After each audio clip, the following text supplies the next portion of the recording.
name is Beck and welcome to a reading vlog. This vlog is going to be themed. So in September I'm participating in the Magical Readathon created by G from Book Roast. She's done it in the past and I've participated as well. It used to be called the Owls and the Newts Readathon, but it's had a rebrand since and now it's just the Magical Readathon to distance itself from Harry Potter. So all that said, I'll leave all of the reading prompts down below because they were hard for me to find initially when I watched her video, so I want to make it as clear as possible what my plans are. So I have a book corresponding to each prompt and I think there's like between 5 and 7 of them. And so I'm only going to reveal what I'm reading when I get to that particular prompt. You have to read 2 books in order to pass the test. So what the test is, or what the readathon really entails, it is usually set at a magical school and each book that you read essentially makes you pass a subject, but we're not quite at the magical school yet because that happens next year in April, that particular readathon. This readathon is involving a map and it's like a quest to get to the school. So each part on the map has a different reading prompt and each book you read gets you further in your quest to the school. So you can go into depth of creating your own character and doing a whole bunch of different character sheets and creating a whole different backstory for yourself. Personally, for me, my involvement is just going to be reading prompts. And I know a lot of other people have a different approach to this readathon, but that is mine personally. So I want to get into what I'm currently reading and how it links to the readathon. So I am currently reading Bridge of Souls by V.E. Schwab. This is the 3rd book in her Cassidy Blake series. The first book is City of Ghosts. I am about 100 pages into this and it's got 300 pages. This is my first read that is linked to the readathon, and that reading prompt is read a book with a map, and it's basically the entrance / navigation. It's how you're going to start navigating the map. So to enter, you need to read a book. And that's what I'm doing. So hopefully I finish this really quickly. It is middle grade, so it's a little bit quicker for me to get through, which is why I chose it, because if you've been on my channel for a while, you know that I'm in and out of a reading slump during all of last year and this year. So I'm hoping that this readathon helps push me with momentum and motivation in like a challenge format so that I read more. So ultimately that's why I'm reading this one. It's about a girl named Cassidy Blake when she was like 10 or 11, I think, maybe even younger than that. She went off her bike, fell into a lake, and she went into the veil, which is like the limbo stage between life and death. And there was another little boy there who, I think he also died in the lake and he was a ghost, and he grabbed onto her and pulled her out of limbo. And now they're connected to each other, and so Cassidy can see ghosts because she had a near-death experience. In addition to that, her parents, Cassidy's parents, also run a TV show. So one of them is a believer in ghosts, one of them is a non-believer, and they travel around the world to different ghost hotspots to do episodes of their show, and neither of them know that Cassidy has a ghost best friend and can see ghosts herself.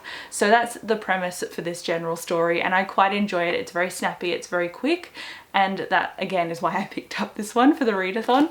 I'm additionally reading Cold Days by Jim Butcher, which is the 14th book in the Dresden Files, but I'm listening to that on audio, and that is not in any way attached to this readathon, but I'm currently reading it, so I may as well mention it. I'm really enjoying it, not as much as some of the previous Dresden books, because this one incorporates fae particularly, and I'm not a huge fae person, so that's not to say it's a bad book. It's just not corresponding entirely to my personal tastes, but it's at least a 4 or 4.5, and I'm about halfway through now, so I'm quite enjoying that one too. Hopefully I can finish these before the week is out. That would be ideal. I have my TBR planned and I've got lofty goals, so cross your fingers for me because I really want to get there. But like I said, you only have to read 2 books in order to quote unquote pass the readathon, because it's like a precursor to the actual thing, but it's all for fun anyway, so you can just do whatever you want. So those are my reading plans for now, I guess, and I will catch you later with another update when I have read more. Why hello, it is a couple of days later and I would like to report that I have finished Bridge of Souls by V.E. Schwab.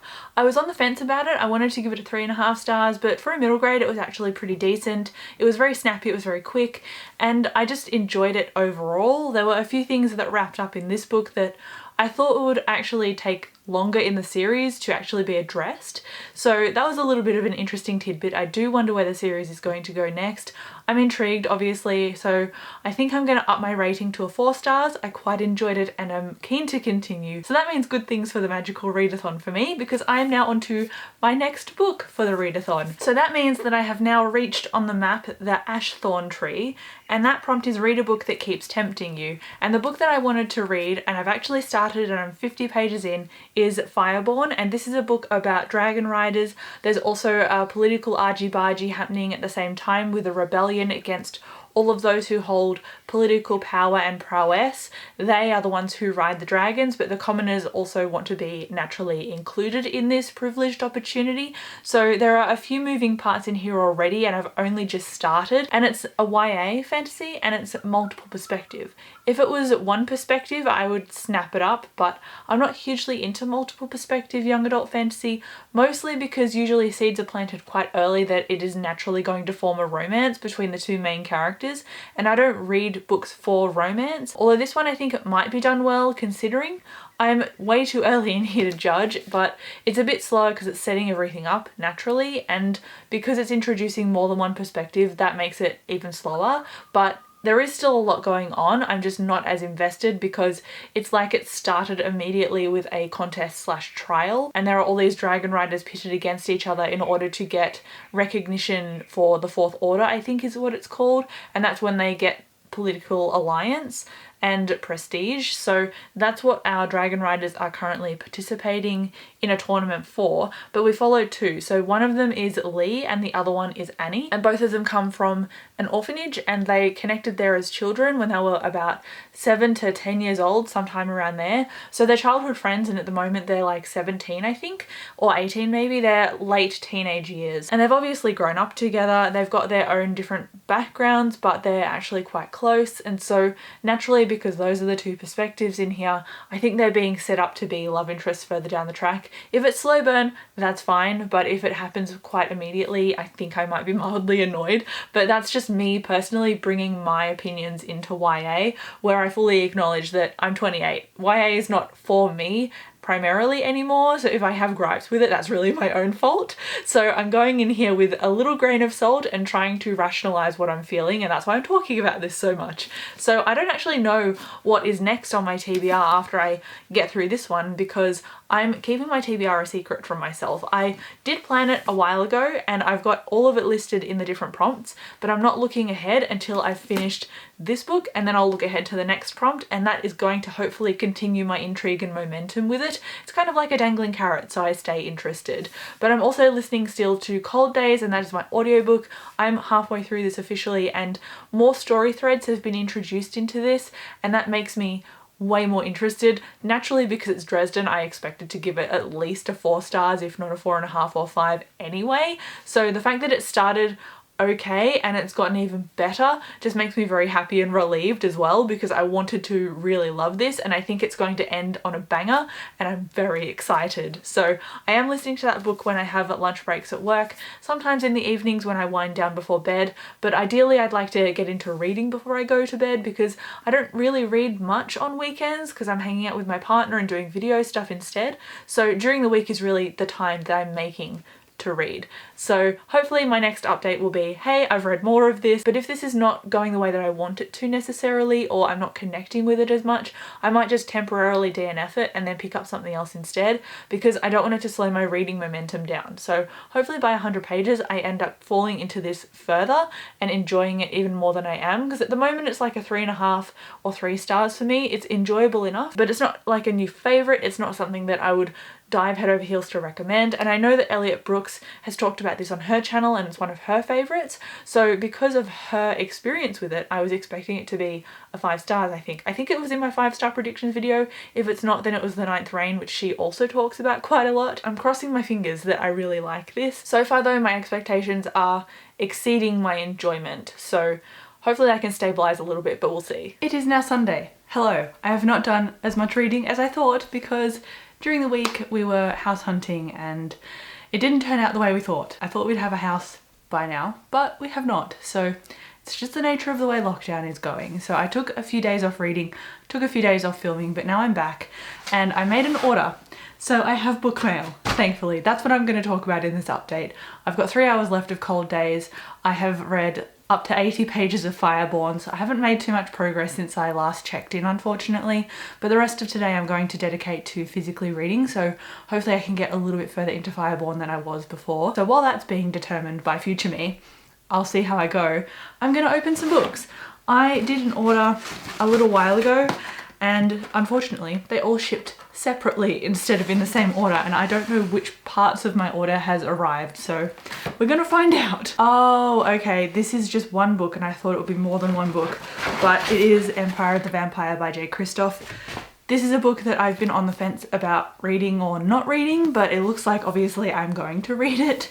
This is the book that is signed by the author. I got it from Booktopia, and I didn't expect this to arrive so quickly. It is only just released. This is a high adult fantasy, apparently, by Kristoff. However, in the past, the reason I'm a little bit iffy towards this book and whether I'll actually like it is because I've rated the first books in his series quite high, and then when he gets to the end of the series, they just disappoint me. And that's happened more than once with different series in different genres, but not necessarily with his adult work so far. I know Nevernight Dark Dawn disappointed me and I gave it a 3 stars or maybe a 2 instead of a 4 or 5. And while a lot of people say it is adult, to me it walks the border of young adult and adult because it feels like the YA tone and a YA character, and it did have that love triangle which is very, very clear in young adult stuff, but it was kind of walking the line into adult as well, given the nature of the main character being an assassin and going to assassin school.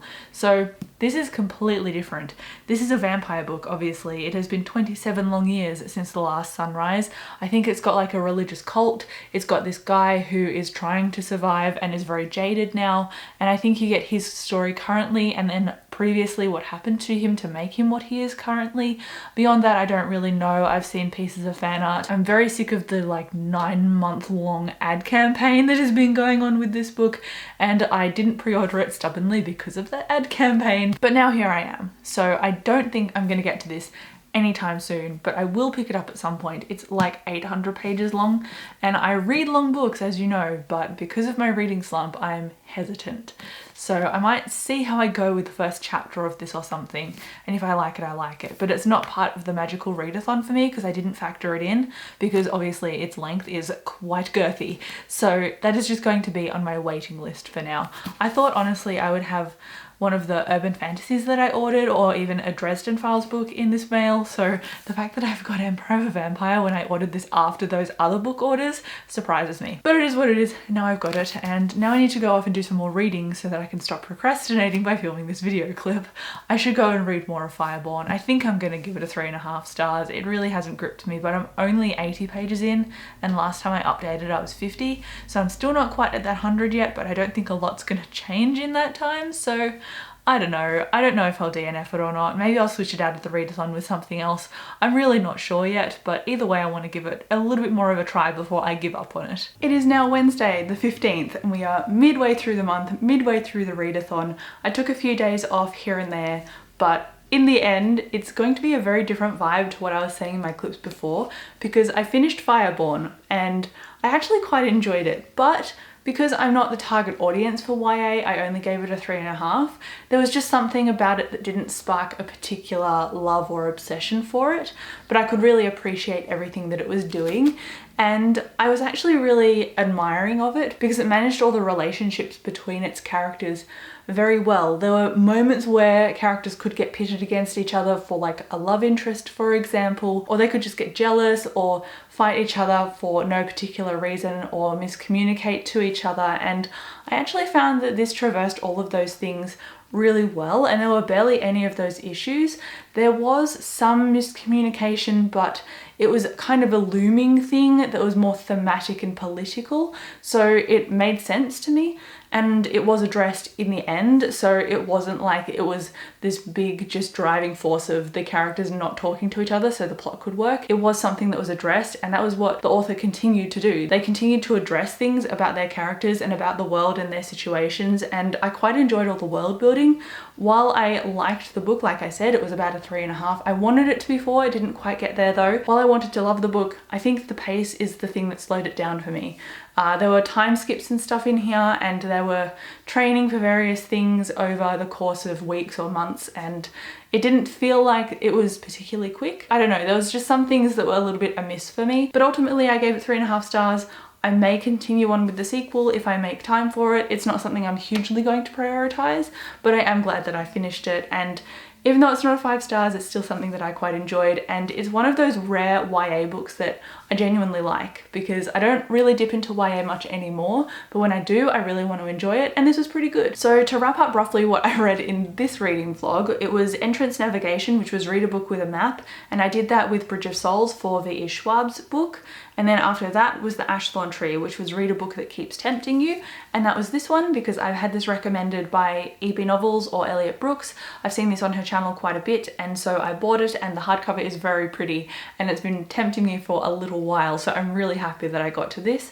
And then up next is The Mist of Solitude, which is read a standalone book. And I have a few books down here that I'm going to talk about in my next vlog, but I'm not going to talk about them now. So as far as the readathon is concerned, I finished 2 books for it, which means I've technically passed the readathon and I've passed the challenges required, but I'd like to still read across the map and see if I can actually get to the school by reading 4 or 5 books. Also with Cold Days, I'm still listening to that on audiobook. I haven't made much time to listen to an audiobook, so I expect that I'll finish it either in the next vlog or just in between this one, or maybe on a weekend, I'm not sure. But I'm really liking it. It's not that I don't like it, it's just that I'm not making time for it because I'm getting rather tired. So that concludes the first reading vlog for the Magical Readathon. I'll leave all the prompts down below so you can go and check them out as well. I'll leave my Goodreads and all my socials down below as well. Thank you so much for watching this video. Come chat to me down in the comments, and I'll see you in my next one.